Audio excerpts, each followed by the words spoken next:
તો આ તરફ વડોદરા જિલ્લા કોર્ટને ફરીથી ઉડાવી દેવાની ધમકી મળી છે। છેલ્લા 15 દિવસમાં બીજી વખત ધમકીનો ઈમેલ મળી આવ્યો છે।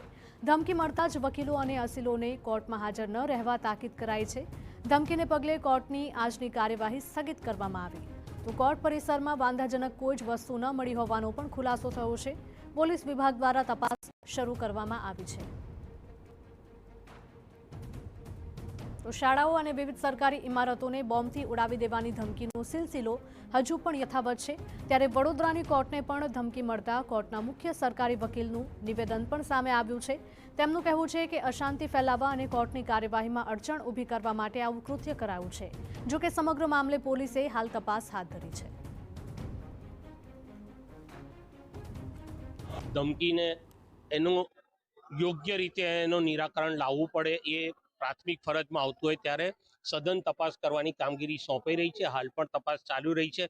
કોઈ વાંધાજનક ચીજ વસ્તુ હાલ પૂરતી મળી આવેલી નથી।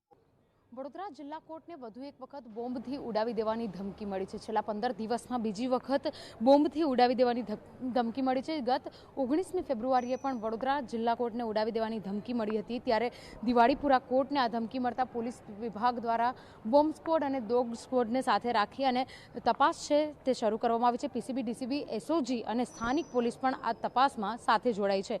મહત્વની વાત એ છે કે જે રીતે વડોદરા શહેરમાં અવારનવાર આ ધમકી ભર્યા જે થ્રેટ મળી રહ્યા છે તેને લઈને વડોદરા પોલીસ દ્વારા વારંવાર ચેકિંગ કરવામાં આવે છે, પરંતુ અત્યાર સુધી કોઈ પ્રકારની જે શંકાસ્પદ વસ્તુ કહી શકાય તેવી નહીં મળતા પોલીસે રાહતનો શ્વાસ લીધો છે। હાલ સાવધાનીના ભાગરૂપે કોર્ટનું પરિસર ખાલી કરાવી દેવામાં આવ્યું છે અને કોર્ટ પરિસર હાલ પોલીસ છાવણીમાં પણ ફેરવવામાં આવ્યું છે। જે રીતે કોર્ટનું પરિસર છે તેને બોમ્બ સ્ક્વોડ અને ડોગ સ્ક્વોડ દ્વારા તપાસ પણ કરવામાં આવી રહી છે। જો કે હજુ સુધી કોઈ પણ પ્રકારની શંકાસ્પદ વસ્તુઓ નહીં મળતા પોલીસે પણ હાશકારો અનુભવ્યો છે।